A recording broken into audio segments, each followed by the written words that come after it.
Welcome to Founders Future, a podcast powered by Closers.io, where we dive into the journeys of visionary entrepreneurs and explore the strategies shaping their businesses' futures. I'm your host, Mishal Saeed, and in each episode, we unpack the stories behind innovative ventures, the challenges faced along the way, and the strategies driving their future growth. Today, we're thrilled to have Tracey Evans joining us. She's the founder and master instructor of Dreamwinds Equine Assisted Learning Center. Tracey leads an award-winning facility that uses horses to deliver transformative leadership development and team building programs for corporate teams, youth, and aspiring EAL facilitators. We'll explore her founding story, how Dreamwinds is redefining experiential learning, and what the vision looks like for scaling this business. So, Tracey, welcome to Founders Future. Thank you so much for having me. It's delightful to be here. Yeah, absolute pleasure having you on. Take us back to the beginning. What inspired you to create Dreamwinds Equine Assisted Learning Center? What specific gap in the traditional corporate training landscape led you to want to harness the power of horses for learning?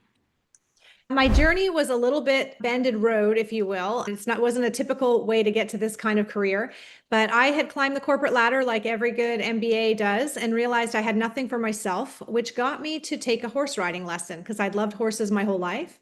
And fast forward 10 months later, I bought myself a 5-year-old thoroughbred off the track who is a very green horse, and I was a very green rider. So I needed to really figure him out. And I took a horsemanship clinic. And it was in this clinic that really I learned he didn't see me as his leader. And all of the things that he was seeing in me and all of the things that he needed in me were the same things I wanted to have as a leader in my organization and as the leader for the leaders that I reported to as well.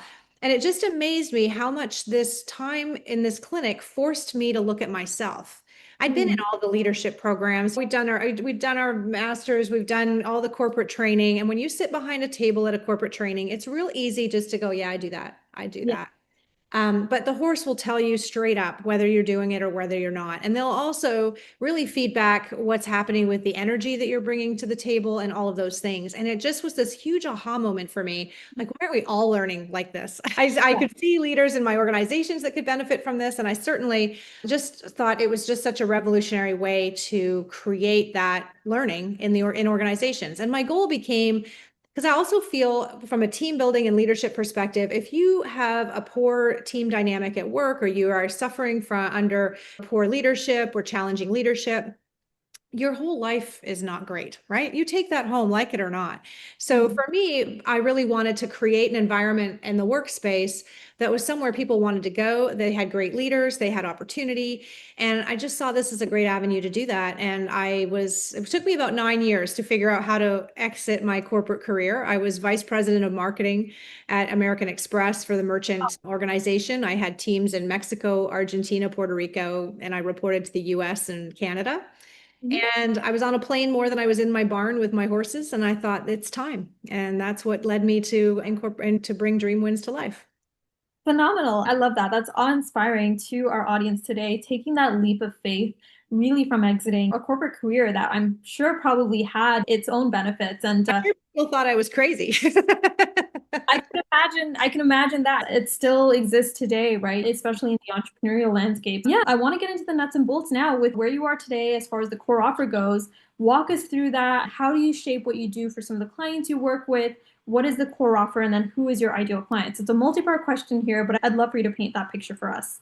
Absolutely. So just to frame it a little bit, we just recently relocated the business after 10 successful years in Canada, working with top 500 companies in Canada and growing our certification business. We moved to North Carolina to try on North Carolina, and we are restarting here. So my core offerings are our equine assisted learning certification, which is to help people do what I do and be able to work with their horses and pursue a life that they dream of and be able to offer these programs on a wide variety of things. So I really specialize in corporate team building, sports teams, leadership. But our clients on the certification side of things work with women, children, special needs, you name it, PTSD, veterans, you name it. They can do it with our program that we teach. So that is one of the core pillars of Dreamwinds. And the other one, of course, are the programs that I started the company with, which is our corporate team building, sports teams, and women's leadership programs, and leadership programs for all organizations. I love that. So As far as it goes with really who you go after, as well as like an ideal client, you're pretty agnostic on that front. You're able to really capture all types of people from all walks of life who are really looking to develop themselves from a leadership or personal development standpoint, which is phenomenal. Building on your growth, tell us a little bit about what are some of those strategies you're using to get in front of your audience as far as generating leads, whether that's paid ads, social media, referrals. What's been working best on that front? So it differs from both arms of the building of the business. With the corporate team, it's a much trickier sales cycle, certainly. Those folks tend to come through my website. So SEO is super important to me. Of course, I partake on LinkedIn reluctantly. So I am on LinkedIn doing that work and networking, certainly.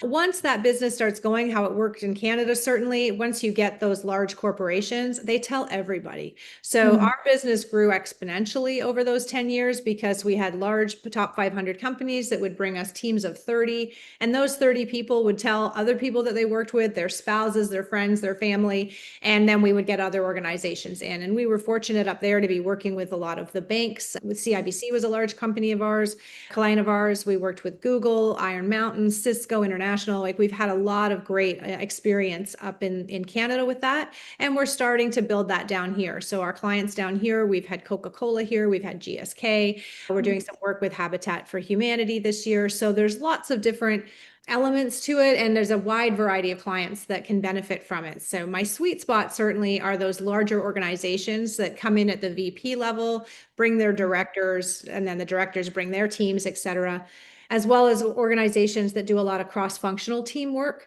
project teams that typically fail. We have a really solid start to a project team that has allowed our company clients to excel in the cross-functional project programs that they run, which is amazing. On the EAL side, it's a little bit different for certification. We attract the horse lovers, and every horse lover dreams of being able to spend their days with their horses, and many of them have experienced the power of the horses to really transform their own lives. As for it was leadership, for others it's healing. They see the power of them with children, etc. So they come from all walks of life, but my ideal client on the certification side is really somebody who wants to run their own business and build a center that, or at least build their own programs to be able to create change in people through their horses. And we have people who do assistant programs with us and that work with other certified facilitators. But I created Dreamwinds to be able to offer a big business side on that certification as well. So we offer marketing training, leadership, as well as coaching, ongoing coaching. So our goal is not only to give someone a certificate and say, hey, good luck, you can do this. Right. We are holding their hand all the way to make sure that they are actually helping people with their horses and doing what they came here to do, doing what they love. Yeah, no, I think that's phenomenal as far as it goes, really being involved with the day-to-day of some of the clients you work with. Now, with referrals and networking, we talk a lot about it on our podcast where it's powerful, but oftentimes sometimes can be unpredictable. Are you, as that next step as a founder, exploring paid ads, digital marketing? Absolutely. Yeah. Yeah, tell us a little bit about what does that next step look like for you as a founder? Sure. For the EAL certification, Facebook has built my business without question through paid ads, through organic social. We're very active on Facebook and Instagram, and that has been huge to build that. All horse people are on Facebook posting Yeah. photographs. So it's a perfect channel for us, for sure. I'm finding it much more challenging this year if we're jumping into challenges because it's such a busy channel. And we have to evolve how we are approaching the clients, how our ads are evolving with AI, et cetera. So that's a whole new learning journey for me as a founder. Corporate is a little trickier. So we have tried paid ads for corporate. We've tried them through Facebook. We've tried them through Insta. We have not delved into LinkedIn yet because they are so pricey, and we're receiving a lot of conflicting ideas and on whether or not, and opinions on whether or not it's effective. So Yeah. we haven't gone there yet, but it might be something we try. I'm doing more of a PR play right now for corporate. So I'm really working with a PR agency to get out into larger publications because my biggest challenge is awareness, being new here. Hmm. Yeah, 100%. A lot of it comes down to the messaging at the end of the day is, Absolutely. speak to founders and really nailing that to where you can start to stand out with who you're targeting at the end of the day. So that's really something you're tapping into is like, how can we get in front of some of the more corporate clients on the ad side of things, and then continuing to scale and refine the messaging for some of the more individual clients you work with. For sure. Amazing. So as far as like sales goes, what is that process there? Are you a entrepreneur doing everything on the sales side? Do you have a team in place handling that? How is all of that structured currently? So I am a solopreneur for the most part. I do have graduates who work in an affiliate capacity, so they will promote and do get commission and such for clients that they bring in. But for the most part, it is me, especially now being in a new country. I had a pretty good team up in Canada, but we are starting over. And the sales cycle really for corporate is, again, it's very individual. So as they come in, we actually design the program for them. We have our structure and our templates, but for the most part, those things are really customized for our clients because they all come in with different needs, whether it's a full day, a half day, team building, leadership, 10 people, 50 people, that type of thing. So it's very much kind of a white glove process where we would design their retreat and make it their very own. Our EAL certification is much more of an automated funnel. So we have a lead generation funnel, we have a nurturing process that happens, and I also offer a masterclass program to help people really decide what's the best certification for them because there's lots of options out there. So I really Yeah. kind of help to share what the difference is and what makes Dreamwinds unique. So I'm doing that type of work as well as part of that funnel and providing marketing, not marketing, sorry, but providing business tools to help them plan and think about what that would look like for them. So it's quite different on both sides of the business for sure. Just about to say, I was like a very distinct sales cycles from what it sounds like. And with the corporate cycle, especially, it's probably custom and tailored as per who you're talking to, who you're working with at the end of the day. It sounds you're in the day to day doing the fulfillment. How are you navigating things as a founder? What is that thought process? How is all of that?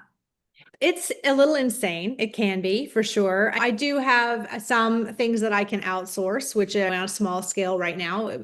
Typically, when I was in Canada, I had a marketing agency, so that was helpful and certainly helped our top of funnel work. So I'm now leaning on AI a little bit more because they're doing a lot of what that agency would do, which is Right. great. But it is tricky because in addition to that, because I'm working in an equine assisted capacity, I also have a farm and I have a herd of horses that I have to keep safe and healthy and actively ready for programs, and I'm in the programs. So it is a jack of all trades kind of thing, but that's partly my business model is set up this way such that my revenue is really focused on those higher ticket, larger programs. So I don't have to run, and I do date nights and ladies' nights and family sessions as well. Those are just, they just fill my cup. They're fun. But I'm really focused on those larger programs so that the revenue side of it can be sustainable and scalable. If I Yeah. was doing a whole bunch of little programs or I had to be in the arena every single day, I couldn't do all the work I really want to do. I'm a business person at heart. I came through the corporate ranks and I do that part of the business. I love the coaching and mentorship part for our alumni community. So I do a lot of that as well. And of course, then I have to drive revenue and keep growing from that perspective. So I do have a vision on how the team will come together ultimately, but I am still in that kind of grassroots need to hustle and get her done myself right now. Yeah, absolutely. That's good though. Date nights are keeping you grounded. Yeah. And that's perfect. As entrepreneurs, like that work-life balance is absolutely key. A lot of times, like there's like that hustle culture that's glamorized a lot. And it's not like a really good thing, especially as growing a business. Like you have to have those times to break and have that time to yourself. So looking ahead, are you thinking about as far as like scaling goes, bringing on a sales team, business development to free up your time? What does that next step look like for you while still keeping your personal touch there? Yeah, I think that's definitely a big piece of it. When I think about some of the questions you'd sent me in terms of what's the one thing that you really need to work on, and because I'm in a new country and I'm really a small fish in a big pond right now, filling that top of funnel is really important to me. So the wider and broader I can reach is the most important thing. Fill that top of funnel so that I can start to pull in the solid leads. And that's been a mind shift for me because I've been in Canada so long. I was really now at the targeted leads side of things. Everybody knew who I was, and now it was just finding those right people. Yeah. And I got to change my mindset to fill that top of funnel. And I definitely could use some help in that regard. It's the catch 22. I need the revenue so I can hire the experts and get myself out of those weeds for sure. Because I'm Yeah. also one of the things I always think about, like the best advice I ever got is stick to your core competencies Yeah. and find the right outsourcing opportunities when you need them. Yeah, 100%. Yeah, as part of being a founder is like taking the back seat sometimes finding an expert to help on that front, right? When it comes to marketing, sales, business fulfillment, right? And employing that mindset so that you can start to grow and scale. So it's a piece of advice that resonates with our audience today. And I'm sure once this episode airs, they're going to have that aha moment. A couple last questions as we wrap up. We're in the lightning round. What is your vision for 2025 as far as growing and scaling? Any goals you guys have in place? What does that look like? So 2025, we are now ramping up into our fall season, which is our busiest season typically in this industry. So my goal now is I've got 2 more courses that I have to fill in Canada and in Tryon going forward, or 3 more actually for the rest of the year. So that's a big focus, is that certification piece, and then launching into our 2026 calendar. And then I really want to get the corporate singing this year. Like, we really need to get those corporate teams in and drive that awareness and understanding of just how transformational these programs can be. And you get to be a hero. Like, I've never had, we have top 2 box, 100% top 2 box satisfaction in our programs. And over 89%, I believe it is, we're 5-star. Yeah. So it's been a real journey. We have these great results, and it's just getting people to understand that it's what it can be. I don't think people even consider it for the most part. Why would you come and work with horses to build Yeah. leadership? So that education piece has to happen as well. But I have big goals for filling this arena throughout the fall season. We have a great women's leadership program that we've scheduled for September, which is for executive women, called Ignite Her Leadership. And I've got 2 other coaches coming with me to bring that to life. And it's going to be an exceptional 3-day event with real great training and transformation. So that's a new offering for us. We haven't done big retreats like that in the past, but it's the right direction for us for sure. I love that. Impact, yeah. Yeah, once this episode airs, more and more people are going to learn about what you're doing really with horses and like really with creating that empowerment. And I absolutely want to participate in this. So hopefully we can have a conversation afterwards Love about it. it. Absolutely. So last question before we do wrap up, for the listeners, entrepreneurs looking to follow in your footsteps, what's the best piece of advice you would give to them about growing really a niche and experiential business like Dreamwinds, whether it's from your own experience or from a previous mentor? I would say the best advice I could give somebody who's looking to start something like this, and whether it's in my industry or whatever industry they're looking at, is choose something that you love. When I think about that first year in business, it's hard. If Yeah. people don't know you, people don't call you, especially in my business, I have to explain it. So networking is why networking works for me, because nobody can share how it works better than myself. An ad's not going to do that for me. Yeah. But I always think about, choose the thing you love the most. And this is the advice I give to my certified facilitators, is don't just chase the money. If you think you can, you're going to get great revenue from corporate, that's great. But if it's not your passion point, if you really want to help children, or you really want to help women, or you really want to help veterans, choose what you're most passionate about, because you won't care how many no's you get. You believe in what you can do, and you are driven to overcome those challenges. So don't get distracted. Do what you truly are passionate and what you were brought here to do, and that Yeah. will get you through, and you will do it. I've done it once, and I'm going to do it again. I love it. I love it. Yeah, no, passion fuels profits at the end of the day, and that's really what fuels success. And you're a piece of evidence, living piece of evidence of that. So on that note, that wraps up an inspiring episode of Founders Future. Tracey, thank you so much for joining us and sharing your incredible journey. It was an absolute honor having you today and niching down into really what you're doing. We're excited to see your success, especially as you grow and empower more corporations and leaders to take advantage of equine assisted learning. On that front, to our listeners, if you loved today's episode, don't forget to subscribe to Founders Future wherever you listen to your favorite podcasts. And you can also check out Tracey and Dreamwinds at dreamwinds.com to explore a little bit more about their transformative programs, and follow her on LinkedIn. We'll tag her profile in the summary below. And for more resources, you can visit us over at closers.io, where we're dedicated to helping businesses scale. And until next time, everyone, keep climbing, and we'll see you all on the next one. Thank you so much. Thank you.